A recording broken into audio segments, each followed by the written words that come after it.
Paul, you've spoken about your film Shelter, and you've said that, you know, it's the theme of judgment that actually drew you to the story. Could you elaborate on that?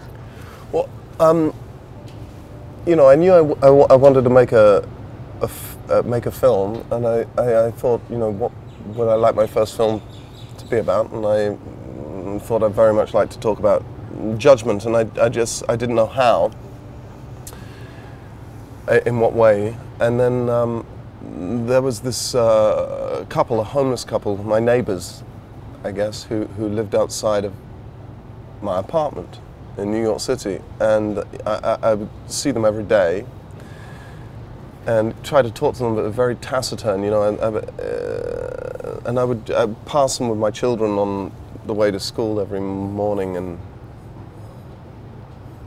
they, you know, I tried to talk to them, they didn't really want to talk to me, and more they became sort of invisible to me and just part of the landscape of the city in which I live.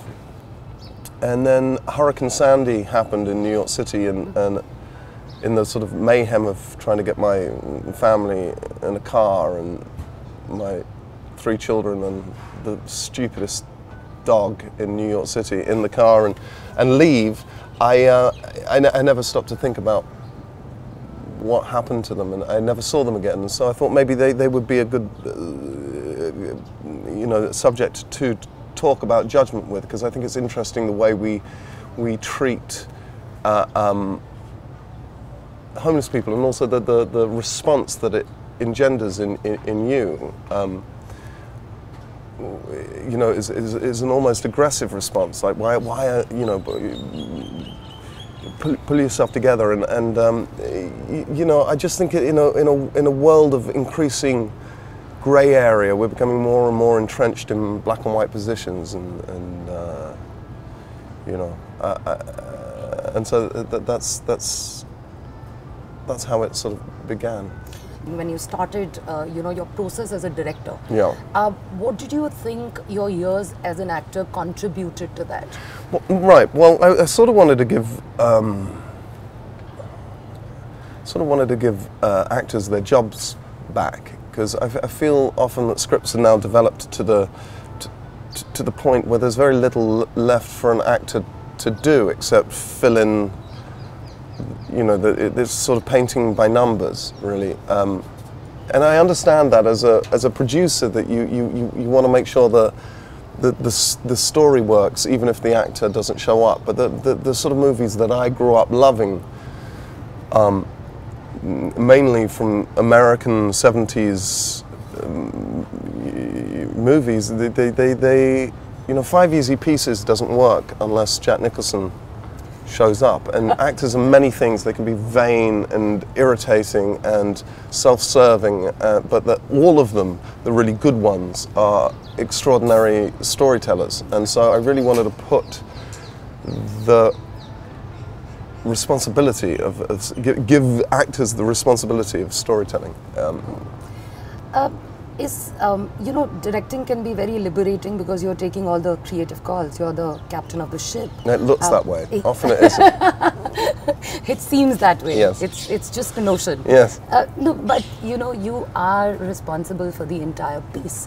And when you're an actor, you're responsible for your piece. You need to concentrate. The process is absolutely different. Was it daunting when you began?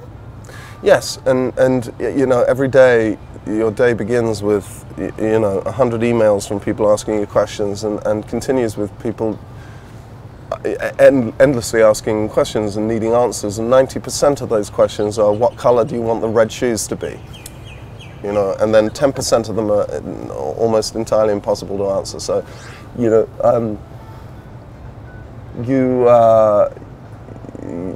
you know, you try and surround yourself, and I don't just mean with your actors, but with your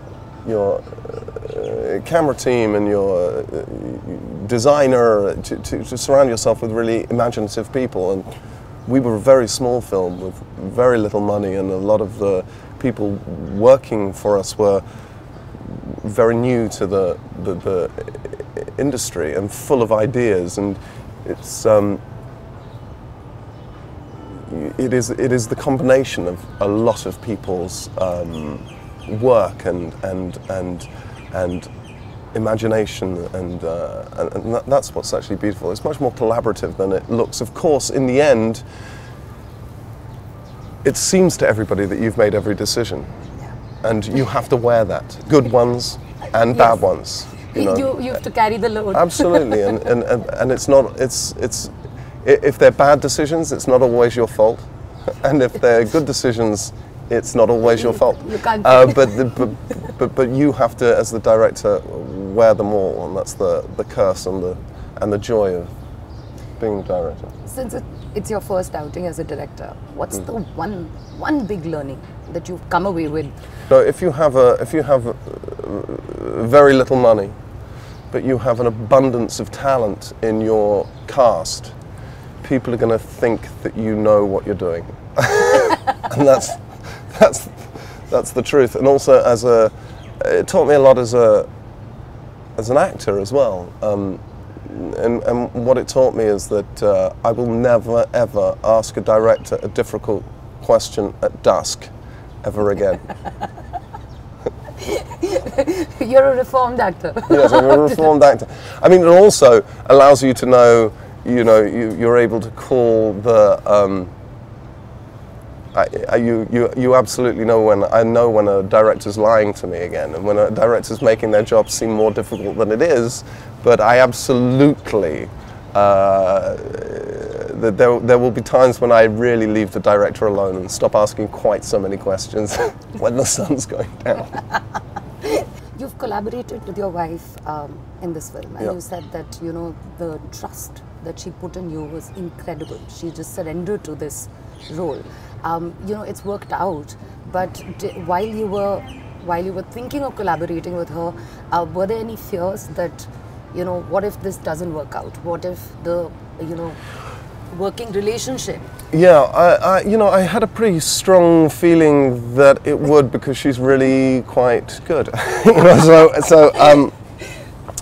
But peculiarly, I felt quite safe about that there would be a really great performance from her, and the trust that I think she placed in me was because she knew that she could beat me up for the next 25 years if I messed it up. So it was an extraordinary collaboration, and she's the most fastidious actress that I've ever met. She works so hard, and she was out at outreach programs, and she was a card-carrying member of the Needle Exchange in New York City, and she was incredibly prepared, so I felt very safe in that way. Tell me something. You and Jennifer both were working. It was intense. It was your movie as a director. She was acting. How did you maintain the work-life balance at that point of time? It was really hard. I think it was the hardest it's ever been, because you're, entirely obsessed. I was wanting to just do 5-day weeks, but we ended up shooting 6-day weeks, and it didn't really matter because I was working 7 days anyway. I mean, luckily for my children, it was a very short. It was just over 20 days of shooting, so it was a very short process, but for them to get through. But it did feel like something my kids had to get through. It's a huge amount of obsession. Subscribe to The Film Companion and get your film fix.